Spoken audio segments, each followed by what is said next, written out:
Good afternoon. Good afternoon. Thank you for having me. It's awesome that we get to have a conversation today about something that's really close to all of us and it's really important to us, and that's our finances.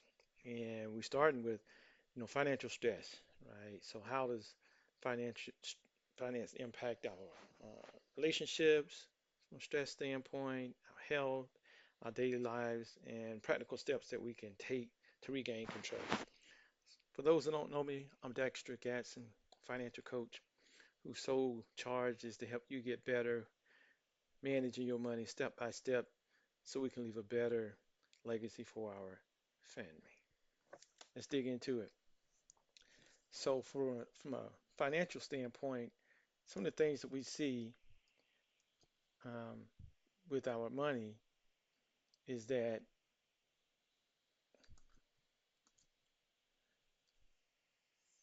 our anxieties sometimes are driven by lack of control of income source. And by that, I mean, the current state is the job market. If you'd have asked me 12 months ago about secure jobs, I would have thought some of them that was impacted Q1, Q2 this year, call it government jobs, agencies like CDC, um, prominent roles from minority females regarding DEI, and et cetera. And then you take that and you compound that with the AI impact in the private sector, and we've got a significant tsunami where we've seen an increase of 50% of layoff this year versus 2024. That's significant, and that's got about 50% of Americans, indicating that they fear job loss is their top financial stressor. And what happens with this? This triggers a chronic stress response, is affecting both mental clarity and our physical well-being. So some of that could show up in many different forms. Sleepless nights, which inhibits our ability to recover. So think about sickness and just strength to get through the day to day. Your body's got to recover at night. So that financial stress around lack of confidence in your income is significant. So what are some of the things we can do about that to make sure that our personal situation is set up to be as successful as possible?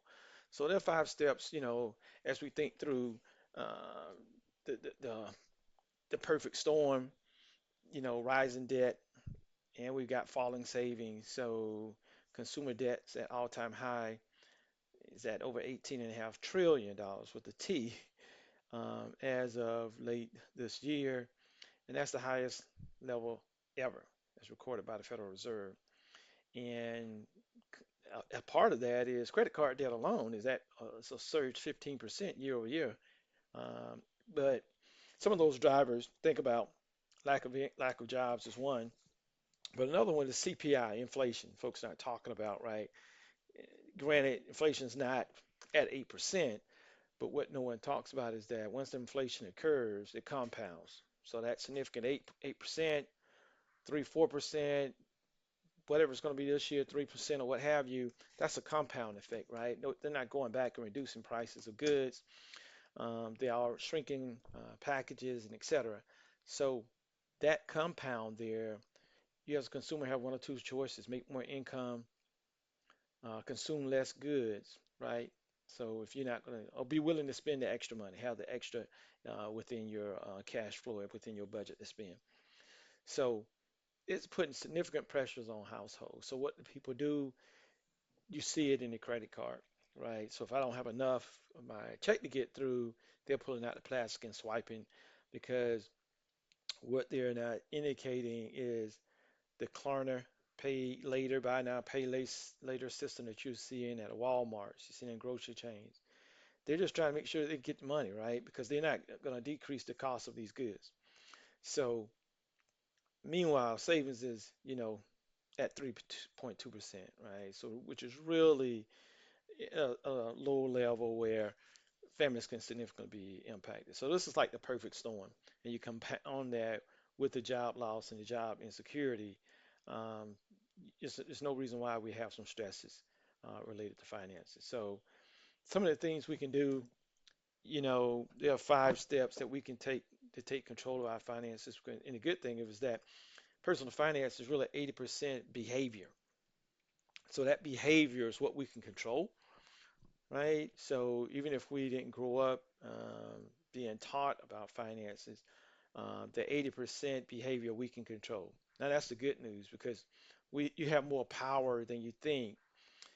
And if you implement these 5 steps, that will help you break free from financial stress um, significantly. So let's dig into first step. We need to get out of our heads and capture all of our expenditures, right? So we need to write our goals. I mean, write down what our goals are. So you think about what our desires and our wishes are for this year, next 5 years plus. What's critical to you this year, right? You may say, hey, I'm kind of upside down right now in a spot right now with my finances where I need to create a buffer. So let's get specific with our goals. So we want SMART goals. There again, they're specific, they're measurable, attainable, relevant, relatable, and they're timely, time bound. So for instance, if I think about a goal for me may be I need to save $1,500 by April 15th in order to pay the IRS for my tax bill. That's very specific. It is measurable. It's a number, a tangible number, 1,500. Is it achievable? That could be a question mark depending on the goal, but it's got to be because I got to make it happen, right? So, is it relevant? Yes. I don't want to get upside down with the IRS, them garnish my check. And then, from a timeliness standpoint, is it time bound? Yes, I got April 15th to get that done. So and then what you would do is look through, okay, what type of actions are going to support me achieving those goals, right? So you're going to identify those actions to achieve them. And then we want to make sure that whatever goals we identify align with our current needs, wants, and desires. Not just something that we think we should do, but we got to be thoughtful about how we identify these goals because the most important part is that action level. That's where the rubber meets the road, what you're going to do day to day to kind of achieve those. So that's step one. We need to identify what it is we're looking to achieve. And next, we're going to say, once we've identified the goals, okay, let's do a data dump. I call it reviewing our numbers. What's the current status from a financial standpoint? And by that, what's our day-to-day look like from a month in, month out? What are our current expenditures? So we need to document and capture all of our expenditures.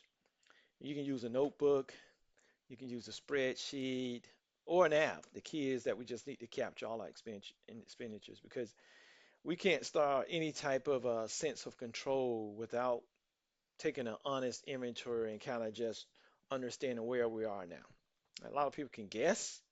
Okay, did you spend 300, 400, 500 this past month on personal maintenance, right? Did you spend 500 on eating out?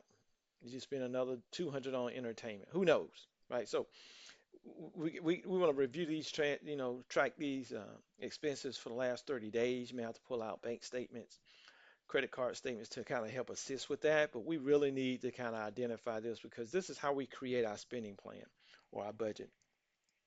Because what we identify, it's going to be different for me than you and your neighbor and et cetera, right? So this is how we tell our money what to do. And sometimes folks don't realize that the premise of a budget or a spending plan is you telling your money where to go, how much you want to spend on certain items. After you get the roof taken care of, you got your house payment, rent, car payment, utilities. Okay, do you want to eat out more this week, this month, or cook more, right? All that kind of stuff. Your decision. So you have a lot of control. It's totally yours in your life from a spending plan standpoint. That's why it's so critical. This is the genesis of any type of control. You got to understand where you are. Got to understand. And then once we understand where we are, then what we're going to do next is we're going after money leaks. That's what I call the low-hanging fruit that's within your spending plan. These things that, small things that add up, right? That can have an impact because we just overlook them. So, for instance, bundling insurance. Homeowners and automobile insurance is one that you can bundle, get a reduced premium from a monthly standpoint. You also can increase that deductible to the lower premium. So, wow, that's a twofer. Um, and you also, from an automobile standpoint, you can look at how many miles you tell the quoting agent that you're driving, right? The lower the miles, the lesser that premium is going to be. So those are some things you can think about from a bundling insurance standpoint because I rate shop this right here, quote it once a year. A couple different things. Look for a broker, let them do their deal, and then I call six, seven companies myself, see if they can beat mine. Last couple of years they were successful. This year they weren't, and the only reason is because I spoke to um, an agent who couldn't get lower. And I was like, man, is something going on? And talked a little bit about the fires in California and some of the other stuff going on that kind of impacted this year's rate setting cost and led to a conversation. And she said, oh, I know this company here, someone I never heard of. They may be able to get you a low rate. And sure enough, they were able to get me a lower rate. Um, but that's from conversation by me shopping and having that conversation myself. So when my broker called and gave me their rate. I said, no, thank you. I've got a better rate already. And they were like, what? So yeah, bundle insurance. Another one's cut some subscriptions. So you think about that cable line, cut it. We want to think through unused streaming services, get rid of them. Landlines, we want to eliminate the landlines. And sometimes folks push back and say, well, hey, I've got my alarm company indicating that we've got to have a landline for them. I can tell you mine doesn't. I'm with Simply Safe, and I don't have a landline. And they use cell phone technology just like I think ADT may have the offering now too. But check around because you could do a two for get a savings by switching over to someone and also eliminating landline. Could be a two for there. And then we rate shopping everything. So you think about comparing prices for utilities, cell phone plans, internet service, whatever. Here in Georgia, we got natural gas suppliers. So this year it may be Scanner, next year it may be Atlanta Gas. I don't know, but whoever's got the best one price per therm, that's what I'm going with, right? So now that we've identified, some these money leaks that we're going to go on after, what are we going to do with those, right? We've got to use those money leaks to build your financial safety net. And this is where we create a starter emergency fund, not a fully fledged emergency fund of 3 to 6 months of expenses. No, we're trying to create something of 500 to 1,500 bucks, just initially cover minor emergencies, like car repairs, the medical bills, etc. Right? Just such that we can breathe a little sigh of relief by having not being totally not having any type of savings. So we want to start small, stay consistent. Whatever we think we can contribute to from a savings standpoint is that 25 per check, 50 per check. And we're automating this. We're taking this out of the check and having this going straight to a savings account. So if you don't have a savings account, you need to open one. And we don't want to keep this in the checking because it'll get lost there. And it's only used for emergencies, right?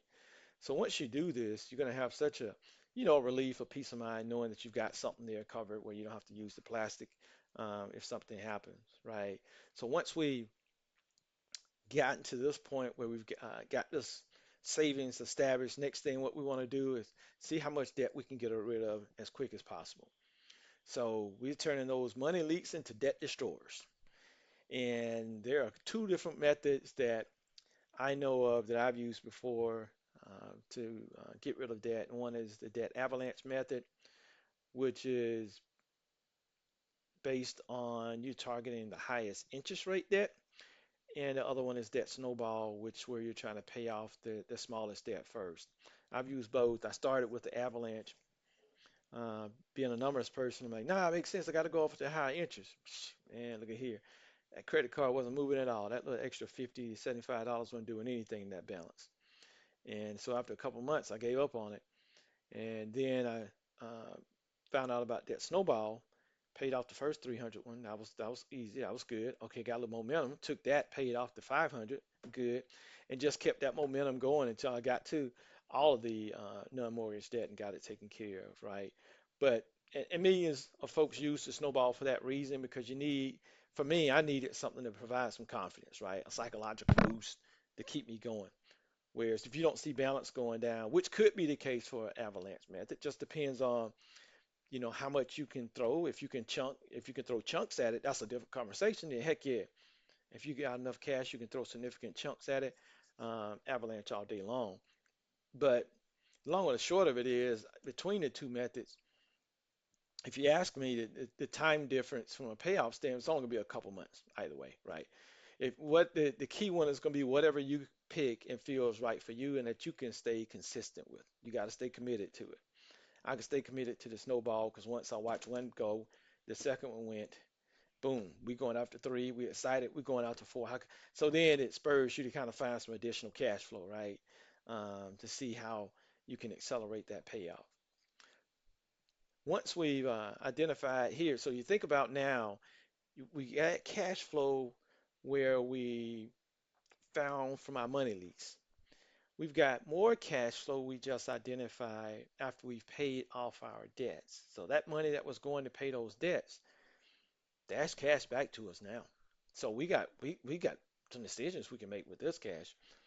We can increase savings, right? Go after that 3 to 6 month emergency fund.